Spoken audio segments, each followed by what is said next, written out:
With the release of Subnautica Below Zero right around the corner, and considering how I'm playing through The Witcher with small intervals, I figured I'd go ahead and get a review of this out. Subnautica is a game that means a lot to me. I saw this game in early access back in 2015, and saw YouTubers like Markiplier and Jacksepticeye play it for so many years. But when it finally came out on PlayStation, I was able to play it for myself, and despite several awful performance errors, I still loved it then. And that was over 2 years ago, so I want to see if that still holds up today. So the gameplay in this is your typical survivor, collect, and survive gameplay with a slight twist.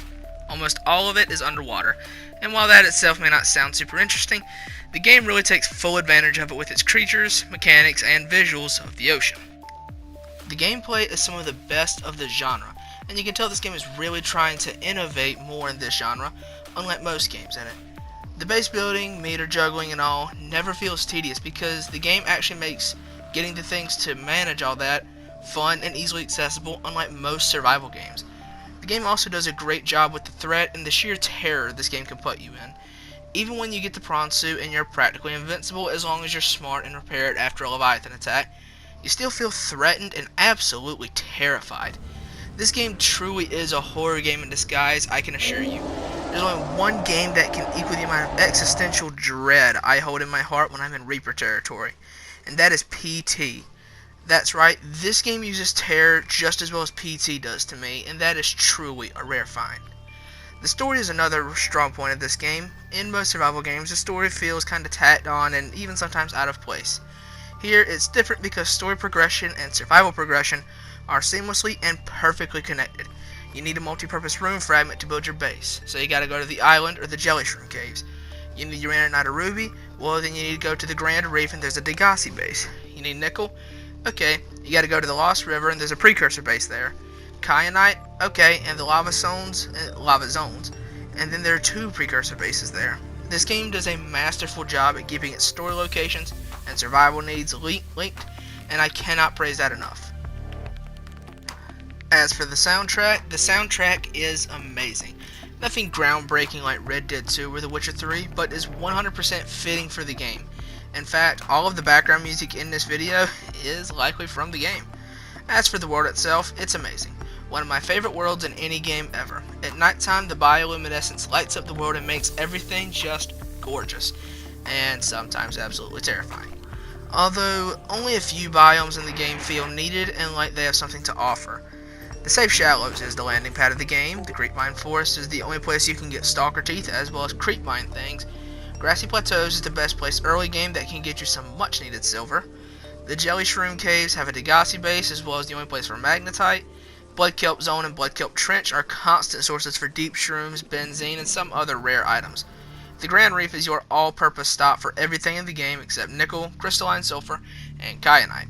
The Lost River is for nickel and crystalline sulfur, and the Lava Zone is the only place where you can get kyanite. Sea Treader's Path is also one of the best biomes because it has what may be the most valuable wreck in the game with those nuclear reactor fragments with no threats around. Now, you may have noticed I left out a lot of biomes, and these are biomes that feel borderline pointless. The Bulb Zone, or Goose Zone, feels like it is literally a waste. There is nothing there worth getting, except maybe the still suit if you want that. But you don't even need that if you have the water filtration systems. The Crash Zone is only there for the Aurora, nothing else. Crag fields are useless. Sparse Reef is only there to let you know you're going the right way for the Blood Kelp Trench. The dunes literally feel unfinished, like they forgot about the biome within the first year of early access and just never came back to it.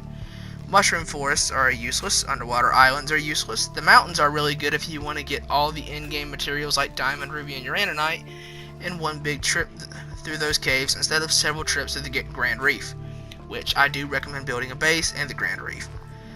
The game does a good job at making some of its biomes feel good, but it fails with just as many, if not more, which is something I do hope they improve upon in Below Zero. There is also no encouragement to go into Reaper Leviathan territory. The Reapers are the most common, most dangerous Leviathan in the game, but you rarely need to go to where they are.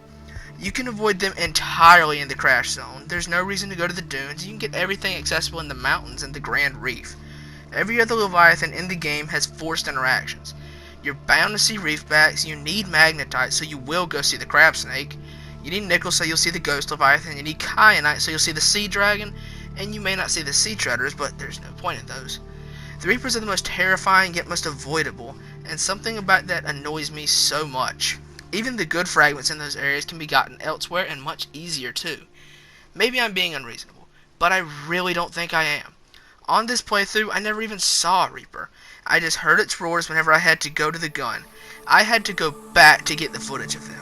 I really hope when Below Zero comes out, it does a much better job with the Shadow Leviathan and the Chelicerae. But that game will not get past the disappointment of the Frozen Leviathan not breaking free. Come on, devs. Literally everyone wanted it. I'll say that for the Below Zero review. And there's one more pretty negative thing. This glitch. If you do not have the grappling arm and you take the prawn into these alien bases, you have to reload your save because you cannot walk or jump jet when it gets stuck. This is borderline game breaking and completely unacceptable. Like I said, if you do not have the grappling arm, this will ruin you. You will not be able to do anything at all. You will have to reload your save and then go back, build a grappling arm, and then come back down. Which, granted, I think most people do use the grappling arm, but for those that don't, this is a major inconvenience and really needs to be patched. You can't walk, you can't jump jet, and sometimes even with the grappling arm, it takes a couple tries to actually get yourself out of that spot. I don't know what causes this, but I remember this glitch was not there 2 years ago. Overall, I'm going to give this game an 8 out of 10 as a game, and a 9 out of 10 as a survival game. It's a great game, and I cannot overstate how much I love it, despite my rants. This is 100% a buy at full price worthy game, and Below Zero will probably be the same. But certain things are just really annoying. Some biomes feeling useless, some creatures feel like you'll never see them, and then just that prawn suit glitch that almost drove me insane several times, especially when going through the portals to get the stuff for the hatching enzymes. That was the time that it happened to me most, but it did happen to me in the thermal plant and such. Anyways, guys, that's going to do it for this video. I hope you enjoyed. Let me know what you think about this in the comments below. If you find my time capsule from this playthrough, let me know and give me a summary of what it says to prove you find it. Anyways, that's it. Thank you so much for watching. I'm going to have a review for Below Zero posted soon after release, so look forward to that. Anyways, guys, thank you so much for watching again, and as always, I have been Ellism. Y'all take it easy.